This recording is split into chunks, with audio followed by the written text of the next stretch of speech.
નમસ્કાર, સીએનબીસી બજારમાં આપનું સ્વાગત છે. આપ જોઈ રહ્યા છો કોમોડિટી બજાર. હું છું વિક્રમ પાઠક. ડોલરની સામે આજે રૂપિયાનું ફરી પાછું મજબૂત ક્લોઝિંગ દેખાયું તો સોના ચાંદીમાં લાલ નિશાનનો કારોબાર રહ્યો. બેઝ મેટલ્સમાં જોરદાર તેજી સાથેનો કારોબાર રહ્યો, જ્યારે એનર્જી પેકમાં કાચા તેલ અને નેચરલ ગેસમાં દબાણનો માહોલ રહ્યો. વાત કરીએ એગ્રી કોમોડિટીઝની તો હળદર અને સોયાબીનને બાદ કરતા અન્ય એગ્રી કોમોડિટીમાં તેજી સાથેનો કારોબાર થતો જોવા મળી રહ્યો છે. કોમોડિટી બજારમાં આપણી સાથે ચર્ચા કરવા માટે જોડાશે મોતીલાલ ઓસવાલ કોમોડિટીઝના હર્ષલ બારોટ. પરંતુ પહેલા નજર કરીએ જે એગ્રી કોમોડિટીઝમાં સાંજે 5 વાગે કારોબાર બંધ થાય છે તેમાં કયા લેવલ ઉપર ક્લોઝિંગ થયું હતું. સૌપ્રથમ વાત કરીએ અહીંયા ચણાની તો આજના દિવસમાં ફરી પાછા ચણા એક મજબૂતીમાં દેખાઈ રહ્યા છે, પરંતુ એક ટ્રેન્ડ ટુ પોઝિટિવ ટ્રેન્ડ છે. કોઈ મોટી અહીંયા ખરીદદારી આપણે ચણામાં આવતી જોઈ નથી રહ્યા. 6100ના સ્તર જોકે અહીંયા જળવાયેલા આપણે જોઈ રહ્યા છીએ. સાથે જ અહીંયા જો સરસવ ઉપર નજર કરીએ તો આજે અહીંયા પણ એક ખરીદદારી તરફનો કારોબાર આવતો આપણને દેખાઈ રહ્યો છે. મસ્ટર્ડની અંદર આપણે જોઈ શકીએ છીએ કે આજના દિવસમાં ઓલમોસ્ટ 1%ની મજબૂતી સાથે 4439ના સ્તર આવતા દેખાઈ રહ્યા છે. 40 રૂપિયાનો વધારો અહીંયા આપણને જોવા મળી રહ્યો છે. ગુવાર સીડ ગુવાર ગમ ઉપર નજર કરીએ, શાનદાર મજબૂતી રહી. આજે ક્રૂડની કિંમતોના સુધારાના પગલે આપણે જોઈએ તો ગુવાર સીડ 4%, ગુવાર ગમની અંદર આપણે જોઈએ તો અહીંયા પણ ઓલમોસ્ટ 4% સુધીની તેજી તરફનો કારોબાર થતો દેખાયો છે. સોયાબીન ઉપર જો નજર કરીએ તો સોયાબીનની અંદર આપણને આજે થોડું એક વેચવાલીનું દબાણ આવતું દેખાઈ રહ્યું છે. લાલ નિશાનમાં કારોબાર થતો દેખાયો. 5%ના ઘટાડા સાથે સોયાબીનની અંદર આપણે કારોબાર થતા જોઈ રહ્યા છે. આ સાથે હવે જો મસાલા પેક ઉપર નજર કરીએ, જીરાની અંદર મજબૂતી પાછી ફરતી દેખાય. 0.5%ની મજબૂતી સાથે 16200ના સ્તર દેખાયા. ધાણાની અંદર પણ જોઈએ તો ત્યાં પણ એક મજબૂતી તરફનો જ કારોબાર થતો દેખાયો. કોરિએન્ડરની અંદર આપણે જે રીતના જોઈ શકીએ છીએ કે એક આજના દિવસની અંદર ખરીદદારી આગળ વધતી જોવા મળી, પરંતુ દિવસના અંત સુધીમાં જોઈએ તો ફક્ત 5%ની મજબૂતી સાથેનો જ કારોબાર દેખાયો. હળદરમાં એક તરફી તેજી બાદ હવે આપણે અહીંયા થોડું એક પ્રોફિટ ટેકિંગ જોઈ રહ્યા છે. 1%ના ઘટાડા સાથે 8016ના સ્તર દેખાઈ રહ્યા છે. આ સાથે જ હવે એક કોમોડિટીઝ પર નજર કરીએ કે જેમાં રાત્રે 9 વાગ્યા સુધી કારોબાર ચાલુ રહેશે. સૌપ્રથમ વાત કરીએ શુગરની તો આજના દિવસમાં અહીંયા આપણને ખરીદદારી આગળ વધતી દેખાઈ રહી છે. 0.5%ની મજબૂતી સાથે અત્યારે ખાંડમાં કારોબાર જોઈ રહ્યા છે. સોયા ઓઇલ જોઈએ તો અહીંયા એક ગ્રીન ઝોનમાં કારોબાર દેખાઈ રહ્યો છે. સોયાની મજબૂતી હજુ પણ આગળ વધી રહી છે. ઓલમોસ્ટ 1.25%ની મજબૂતી તરફનો ટ્રેન્ડ આપણને સોયા ઓઇલની અંદર NCDX ઉપર આવતો દેખાયો હતો. 648ના સ્તર જોઈ રહ્યા છે. અત્યારે ક્લોઝિંગ બેઝ પણ અહીંયા 0.5%નો ઘટાડો દેખાઈ રહ્યો છે. આ સાથે ક્રૂડ પામની અંદર નજર કરીએ તો અહીંયા 0.5%ના ઘટાડા સાથેનો કારોબાર દેખાઈ રહ્યો છે. 543ના સ્તર જોવા મળી રહ્યા છે. આ સાથે જ હવે અહીંયા ડોલર અને રૂપિયાની ચાલ ઉપર નજર કરીએ તો ડોલરની સરખામણીએ રૂપિયો આજે ફરી પાછો 14 પૈસા મજબૂત થઈ 67 રૂપિયાના સ્તર ઉપર બંધ આવતો દેખાઈ રહ્યો છે.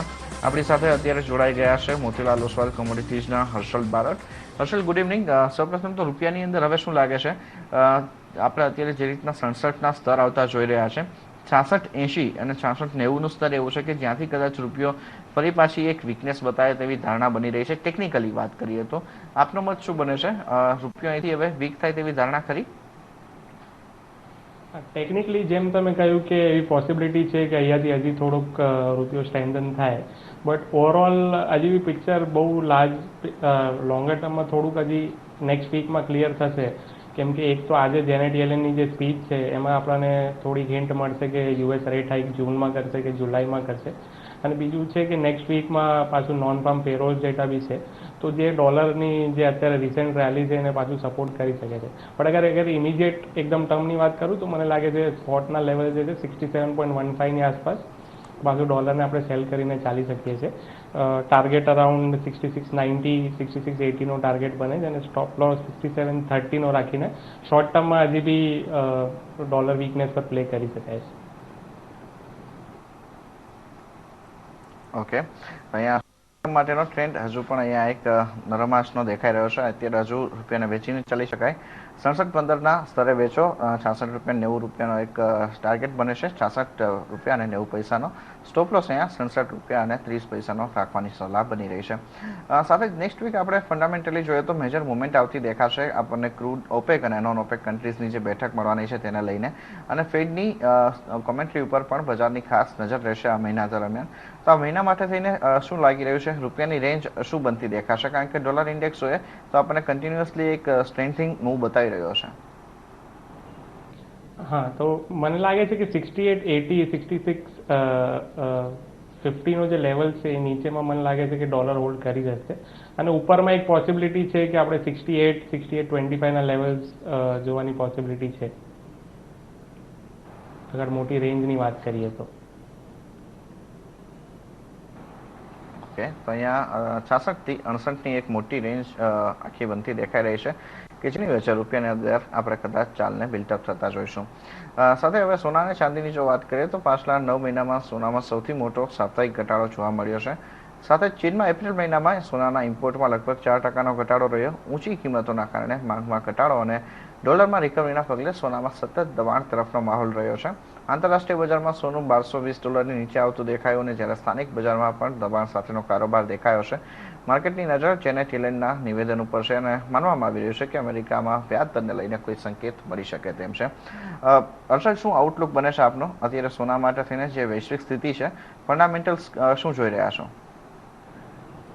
શોર્ટ ટર્મ તો ફંડામેન્ટલ્સ બી થોડાક નેગેટિવ જ છે ગોલ્ડ માટે. જેમ કે તમે કહ્યું કે એક તો યુએસ રેટ હાઇક જે એક ફેક્ટર છે એ શોર્ટ ટર્મમાં બી ગોલ્ડ ને સિલ્વર પર દબાણ રાખશે. અને બીજો એક ફિઝિકલ ડિમાન્ડનો બી જે પર્સપેક્ટિવ છે કે ઓલ થ્રુ ધીસ યર, મતલબ પહેલા 3 મહિના બી ફર્સ્ટ ક્વાર્ટરમાં બી ઇન્ડિયા અને ચાઇનામાં જે હતું ફિઝિકલ ડિમાન્ડ પિકઅપ નહોતું થયું અને ડિસ્પાઇટ ગોલ્ડ પ્રાઇસીસમાં આટલી રેલી આવી. અત્યારે બી અગર ઇન્ડિયામાં ડોમેસ્ટિક આપણે પ્રીમિયમ જોઈએ તો હજી બી ઇન્ડિયન લોકલ પ્રાઇસીસ ડિસ્કાઉન્ટ પર ચાલે છે, close to $30 compare to international prices. તો ક્યાંકનું ક્યાંક હજી ઇન્ડિયામાં ફિઝિકલ ડિમાન્ડ હજી પિકઅપ નથી થઈ રહી, જે એક નેગેટિવ વસ્તુ છે ગોલ્ડ માટે. સો શોર્ટ ટર્મમાં હજી મને લાગે છે કે જ્યાં સુધી આપણને કોઈ ક્લેરિટી નથી આવતી ત્યાં સુધી દબાણ ગોલ્ડ સિલ્વર બેઉમાં જોવા મળી શકે છે. તો શોર્ટ ટર્મ સ્ટ્રેટેજી હું સજેસ્ટ કરીશ કે ગોલ્ડ 28,780, 800ની આસપાસ ગોલ્ડમાં સેલિંગ કરીને પાછું ચાલી શકાય છે. સ્ટોપ લોસ રહેશે 28,920નો અને 28,550, 500નો ટાર્ગેટ દેખાય છે. ઓકે, તો અહીંયા સોનાની અંદર એક સેલ કોલ બનતો દેખાઈ રહ્યો છે. અત્યારે સોનાની અંદર વેચવાલી કરીને ચાલો 24,650ના નીચેની તરફના સ્તર અત્યારે આવતા દેખાઈ રહ્યા છે. તો એ લેવલ પાસે અત્યારે સોનાની અંદર વેચવાલી કરીને ચાલવા માટેની સલાહ બની રહી છે. ફંડામેન્ટલ્સ અહીંયા જે રીતના આપણે જોઈ રહ્યા છે કે ફેડના વ્યાજ દરમાં વૃદ્ધિ આવવાના સંકેત મળી રહ્યા છે. આ પહેલાં જ્યાં સ્ટેટમેન્ટમાં આપણે જોયું હતું તેના પછી હવે સોનાની અંદર આપણે જોઈ શકીએ છીએ કે એક વેચવાલી તરફના, એક નરમાશ તરફના સંકેત મળી રહ્યા છે. તો સોના માટે થઈને આ કોલ અત્યારે બનતો દેખાઈ રહ્યો છે. બીજું એક ફેક્ટર અહીંયા ચાંદીનું જોઈએ તો ચાંદીમાં વેચવાલીનો માહોલ જોવા મળી રહ્યો છે. આંતરરાષ્ટ્રીય બજારમાં ચાંદી ઘટાડા સાથે $16 આસપાસ કારોબાર કરતી દેખાઈ રહી છે. સ્થાનિક બજારમાં પણ એક દબાણનો વેપાર બની રહ્યો છે. શું આઉટલુક બને છે અહીંયા ચાંદી માટે? ચાંદીમાં બી કેમ કે ગોલ્ડમાં વીકનેસ છે, ચાંદીમાં બી એક વીકનેસ તો શોર્ટ ટર્મમાં હજી દેખાશે. થોડી કમ્પેરેટિવલી ચાંદીમાં વીકનેસ ઓછી છે કેમ કે base metal specially copper hold on કરી રહ્યું છે આ વીકમાં. તો બટ તો બી ઓવરઓલ અગર હું વાત કરું તો અત્યારે શોર્ટ ટર્મમાં ચાંદીમાં બી વેચાણ કરીને ચાલી શકાય છે. 39,200, 220ની આસપાસના લેવલ્સ પર ચાંદીને શોર્ટ કરી શકાય છે. સ્ટોપ લોસ રહેશે 39,500નો અને ટાર્ગેટ 38,600. ઓકે, તો અત્યારે ચાંદીની અંદર પણ એક વેચવાલીનો કોલ બનતો દેખાઈ રહ્યો છે. 29,200ના સ્તરે વેચવાલી કરો, 38,600નો ટાર્ગેટ અને 39,550ના અહીંયા સ્ટોપ લોસની સલાહ બની રહી છે. પ્રેશિયસ મેટલ્સની અંદર જે રીતનું દબાણ આપણને બનતું દેખાઈ રહ્યું છે, પરંતુ અહીંયા એક ફેક્ટર આપણે જોઈએ તો જે ડિસેમ્બરની અંદર વ્યાજ દરમાં વૃદ્ધિ થઈ હતી એ સમયે જે સિચ્યુએશન હતી અને અત્યારે જે સ્થિતિ છે વર્લ્ડ ઇકોનોમીની અંદર હજુ આપણને એટલો મોટો સુધારો નથી દેખાઈ રહ્યો અને બ્રેક્ઝિટ થાય છે કે નથી થતું એના ઉપર પણ એક ખાસ દારોમદાર આ પ્રેશિયસ મેટલ્સનો રહેશે. તો એને આપ કેવી રીતે જોવો છો? અગર ગ્લોબલ ફેક્ટરની બી અત્યારે વાત કરીએ તો જનરલી જે ગોલ્ડ સિલ્વરમાં જે બી ડિક્લાઇન્સ આવે છે એ યુઝ્યુઅલી ઇન એન્ટિસિપેશન આવે છે કે ફેડ રેટ હાઇક કરશે અને જ્યારે એકચ્યુઅલ ફેડ રેટ હાઇક થઈ જાય છે એના પછી ગોલ્ડ સિલ્વરમાં બહુ ડિક્લાઇન એવું દેખાતું નથી જે માર્કેટ બહુ એક્સપેક્ટ કરે છે. આપણે ડિસેમ્બરમાં બી સિમિલર જોયું કે ફેડ રેટ હાઇક કર્યા પછી બી જાન્યુઆરીથી ગોલ્ડમાં તેજી આવી ગઈ. તો અત્યારે બી શોર્ટ ટર્મમાં જ્યાં સુધી માર્કેટે ફૂલ્લી પ્રાઇઝ ઇન નથી કર્યું એક રેટ હાઇક ત્યાં સુધી થોડું દબાણ ગોલ્ડમાં દેખાશે. બટ અધરવાઇઝ આ જે બી ગ્લોબલ ફેક્ટર છે અત્યારે ચાઇના રિલેટેડ સ્લોડાઉન કન્સર્ન છે, બ્રેક્સિટને લઈને એક અનસર્ટન્ટી છે, ફેડ બી આ વર્ષમાં કેટલા રેટ હાઇક કરી શકશે એના ઉપર બી એક અનસર્ટન્ટી છે. તો ઓવરઓલ જે માહોલ છે એમાં એક પોસિબિલિટી છે કે માર્કેટમાં એક રિસ્ક ઓફ સેન્ટિમેન્ટ નેક્સ્ટ મંથમાં ક્યારે બી આવી શકે છે. ઓપેકની મિટિંગ બી જે છે તો ઓવરઓલ આ માહોલમાં જે છે કે બહુ લાંબી મંદી નહીં આવે ગોલ્ડ સિલ્વરમાં, બટ એટલીસ્ટ શોર્ટ ટર્મમાં થોડું કોશિયસ રહેવું જોઈએ અહીંયાથી લોંગ કરવા માટે. સાથે જ અહીંયા બેઝ મેટલ્સ ઉપર હવે જો આપણે નજર કરીએ તો એલએમઈમાં કોપર હવે એક દબાણમાં આવતું દેખાઈ રહ્યું છે. આ સપ્તાહ આખું એક કોપર માટે મજબૂતીનું રહ્યું અને સ્થાનિક બજારમાં પણ મજબૂતી રહી હતી, પરંતુ એ પછી હવે જોઈએ તો કોપર આજે એક દબાણમાં આવતું દેખાયું, પરંતુ અત્યારે ફરી પાછા આપણે અહીંયા લેવલ્સ જોઈએ તો 18%ની મજબૂતી તરફના આપણને દેખાઈ રહ્યા છે.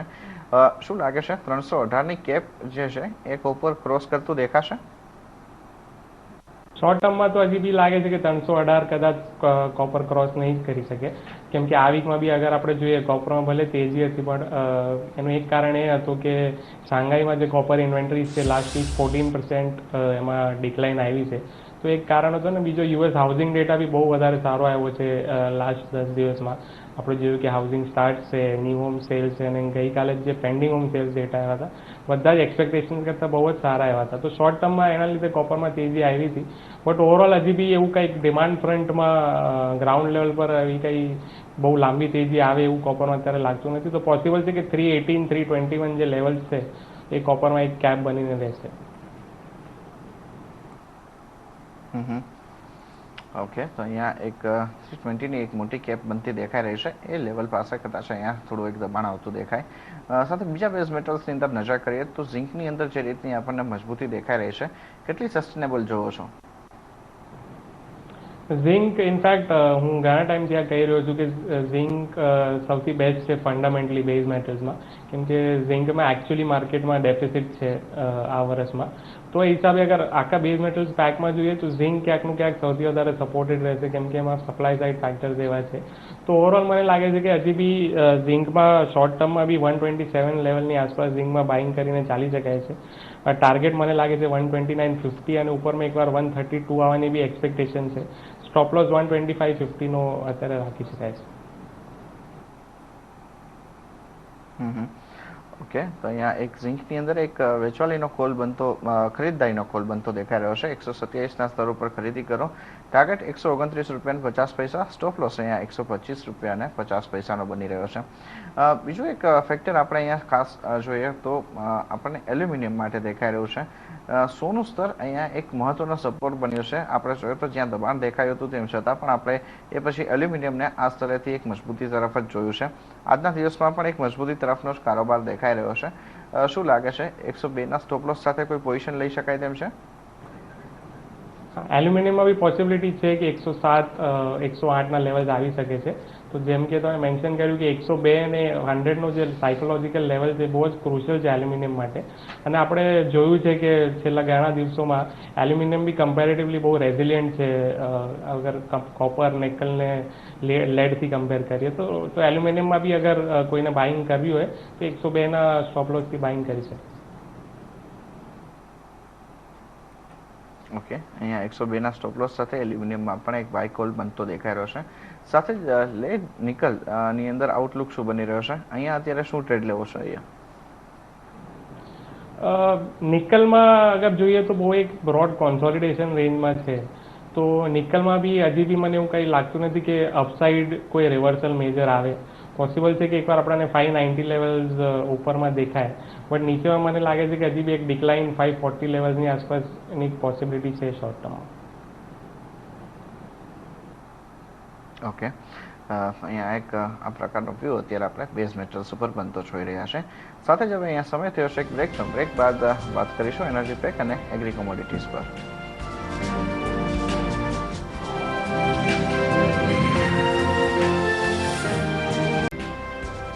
Welcome back. આપ જોઈ રહ્યા છો કોમોડિટી બજાર અને હવે વાત કરીએ એનર્જી પેકની. તો ગઈકાલની જોરદાર તેજી બાદ આજે કાચા તેલમાં દબાણ પાછું ફરતું દેખાઈ રહ્યું છે.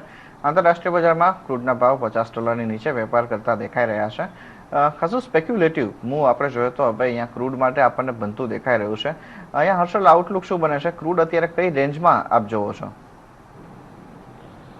ઓવરઓલ અગર આપણે જોઈએ તો કાલે જ ક્રૂડ એનું એક સાયકોલોજીકલી ઇમ્પોર્ટન્ટ $50 જે તે ટેસ્ટ કર્યું હતું, એના ઉપર એ સસ્ટેન નહોતું કરી શક્યું. એટલે આપણે જોઈએ છીએ કે થોડીક આજે આપણને પ્રોફિટ બુકિંગ જોવા મળે છે.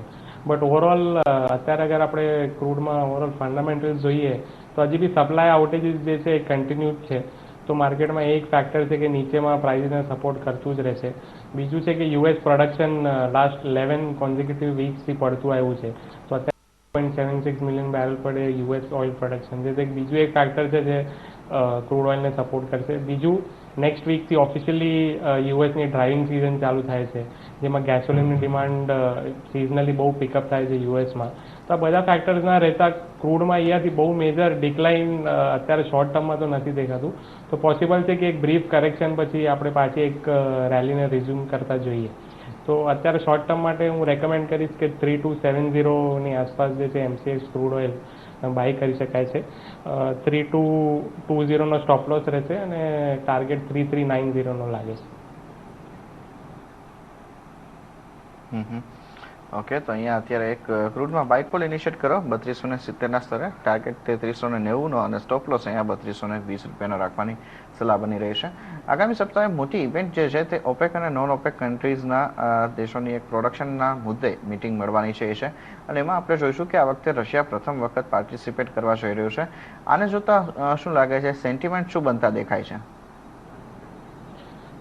અગર આપણે ઓપેક મીટિંગની વાત કરીએ તો એમાં કોઈ બી કન્સેન્સસ આવવાની એક્સપેક્ટેશન નથી.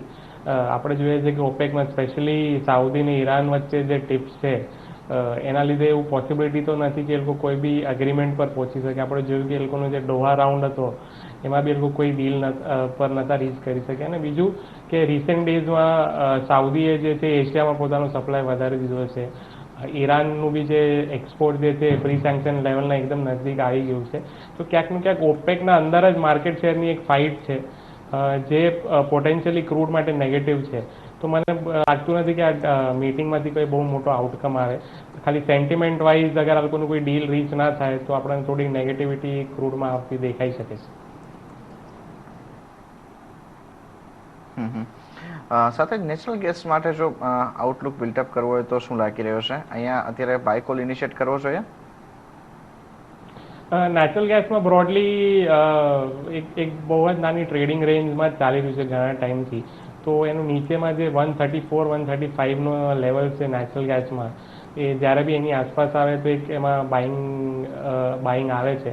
અને ઉપરમાં 145-147નો જે ઝોન છે એ થોડો ક્રુશિયલ છે. તો unless either side natural gas breakout આપે એમાં કોઈ સસ્ટેનેબલ ટ્રેન્ડ અત્યારે દેખાતી નથી. ઓકે, એટલે અહીંયા કોઈ સસ્ટેનેબલ ટ્રેન્ડ જે છે તે અત્યારે નેચરલ ગેસમાં બનતી નથી દેખાઈ રહી. સાથે જ હર્ષલ, આપનો આભાર સમય ફાળવી અહીંયા અમારી સાથે જોડાય અને આ સમગ્ર ચર્ચા કરીએ બદલ. આ સાથે જ હવે મહારાષ્ટ્ર સરકારે શુગર ઉપર સ્ટોક લિમિટ લગાવી દીધી છે. રાજ્યના મોટા કારોબારીઓ 500 ટનથી વધુ શુગર સ્ટોક નહીં કરી શકે, જ્યારે રિટેલ પર 50 ટનની સ્ટોક લિમિટ લગાવવામાં આવી છે. દેશમાં સૌથી મોટું ઉત્પાદન કરતું રાજ્ય ઉપર સરકારે સ્ટોક લિમિટ લગાવી દીધી છે, જ્યારે ગત મહિને કેન્દ્ર સરકારે સ્ટોક લિમિટને મંજૂરી આપી હતી. આ તમામ મામલે વધુ માહિતી આપવા માટે આપણી સાથે જોડાઈ રહ્યા છે અમારા સહયોગી મનીષા ગુપ્તા. જી મનીષા. કેન્દ્ર સરકારે આજે એક નોટિફિકેશન તરફથી એફઆરપી જેમ કે ફેર એન્ડ રિમ્યુનરેટિવ પ્રાઇસ જારી કર્યા છે. 2016-17માં શુગરની સિઝનમાં મિલોએ આ લેવલ પર ચૂકવણી કરવી પડશે. એફઆરપીમાં સરકારે કોઈ ચેન્જ નથી કર્યું અને આ 230 રૂપિયા પ્રતિ ક્વિન્ટલના લેવલ જ પર થયું છે. એફઆરપીની ઉપર રાજ્ય સરકારે પોતાના રાજ્યમાં વધારે ભાવ ડિસાઇડ કરી શકે છે અને મિલ્સ પણ એફઆરપીથી વધુ ભાવ અહીંયા પણ આપી શકે છે. એની સાથે સાથે જ આજે શુગર સ્ટોક પણ લેવી થયું છે. મહારાષ્ટ્રએ આજથી શુગર લિમિટ નક્કી કરી છે. એના ચાલતે મહારાષ્ટ્ર મોટા વેપારીઓ માટે 500 ટન્સની સ્ટોક લિમિટ છે અને રિટેલર્સ માટે 50 ટનનું સ્ટોક લિમિટ તય કરી છે. એનાથી વધારે સ્ટોક હોલસેલર્સ કે રિટેલર્સ હવે નથી રાખી શકતા. શુગરના ભાવ રિમેમ્બર આ સિઝનમાં કરીબન 35%થી વધી ગયા છે. ગ્લોબલ ડેફિસિટ અંદાજે 5થી 6.5 મિલિયન ટનનો છે અને ચીનમાં શુગર ઉત્પાદન 16 વર્ષના નીચે આયાત ઉચ્ચતમ સ્તરે રિપોર્ટેડ છે. ભારતમાં પણ શુગરનું ઉત્પાદન 25 મિલિયન ટન જે 7 વર્ષના સૌથી નીચલા સ્તરે છે. આવતા વર્ષે પણ શુગરનું ઉત્પાદન વધુ પડી જશે એવું એક્સપેક્ટેશન માર્કેટમાં છે. 23 મિલિયન ટન્સ 2016-17ના સિઝને આ પ્રોડક્શન ઇન્ડિયામાં એક્સપેક્ટેડ છે. એની સામે અગર ડિમાન્ડ જોઈએ તો 26 મિલિયન ટન છે. એનાથી પ્રાઇસીસમાં હવે હજી પણ અહીંયાથી પણ ફરી ઉછાળો આવી શકે છે. માર્કેટ્સ એક્સપેક્ટ કરે છે કે અહીંયાથી પણ આપણે 35 to 40 રૂપીસ પર કેજીના શુગરના ભાવો આવતી સિઝનમાં આમને કારોબાર કરતા દેખાશે. ઘણો આભાર મનીષા આ સમગ્ર વિગત માટે. અત્યારે જ હવે એગ્રી કોમોડિટીઝ ઉપર વધુ ચર્ચા કરવા માટે આપણી સાથે પેરાડાઇમ કોમોડિટીઝના સોમિલ ગાંધી જોડાઈ ગયા છે. સોમિલ, સ્વાગત છે સીએનબીસી બજારમાં. સૌપ્રથમ તો અહીંયા ખાદ્ય તેલોની અંદર જે રીતના આપણે છેલ્લા 2-3 દિવસથી એક વોલેટાઇલ મુવમેન્ટ જોઈ રહ્યા છે, શું આઉટલુક બની રહ્યો છે? અહીંયા ક્યાંય બાય કે સેલ કરવા માટેનો કોલ બનશે આપનો? હા, ખાદ્ય તેલમાં આપણે અગાઉ બી સોયા ઓઇલ્સમાં આપણે એક બાયનો કોલ ઇનિશિયેટ કરવાનું રેકમેન્ડ કર્યું હતું અને આજે પણ મને લાગે છે હજી સીપીઓમાં જૂન ફ્યુચરમાં આપણે 529 530ના લેવલ્સ મળે તો એમાં એક પોઝિશનલ બેઝિસ પર બાઇંગ કરવું જોઈએ. આપણે જો મલેશિયા પામ ઓઇલની વાત કરીએ તો લાસ્ટ 2 દિવસમાં એમાં 70 થી 75 રિંગીટનો ઉછાળો જોવા મળ્યો છે નીચેના લેવલ્સ પરથી અને મને લાગે છે કે ખાદ્ય તેલોમાં બી હજી બી થોડી ઘણી અપસાઇડ આપણને મોમેન્ટમ ફરી જોવા મળશે. આપણે જૂન એન્ડ સુધી આપણે હજી ખાદ્ય તેલોમાં buy on display strategy use કરવી જોઈએ. તો મારું રેકમેન્ડ છે કે ખાદ્ય તેલોમાં આપણે ઘટાડે ખરીદી કરવી જોઈએ. ઓકે, તો અહીંયા ખાદ્ય તેલોની અંદર અત્યારે આ પ્રકારનો વ્યૂ બનતો દેખાઈ રહ્યો છે. આજે સોયાની અંદર જોઈએ, ક્રૂડ પામની અંદર જોઈએ તો ત્યાં આપણને સુધારો દેખાઈ રહ્યો છે, પરંતુ મેન્થામાં આપણે જોઈએ તો અહીંયા હજુ અડધા ટકાનો ઘટાડા તરફનો સ્ટ્રેન્ડ દેખાઈ રહ્યો છે. સાથે જ સોમિલ, એક બીજું ફેક્ટર જોઈએ આપણે અહીંયા ચણા ઉપર, તે અહીંયા 6100ના લેવલ આપણને જે રીતના સસ્ટેન થતા દેખાઈ રહ્યા છે, શું ધ્યાન બને છે? અત્યારે ઇન્ટ્રાડે ટ્રેડ લેવો જોઈએ કે પછી અહીંયા પોઝિશનલ ટ્રેડ લેવામાં પણ જગ્યા બને છે? ચણામાં તો વોલેટાઇલ કાઉન્ટર હોવાથી અને હવે ઉપરના લેવલ્સ પર રિસ્ક રિવોર્ડ ફેવરેબલ નથી દર્શાવવાથી હું આગળ પણ ચણામાં ટ્રેડ લેવાનું રેકમેન્ડ નથી કરતો.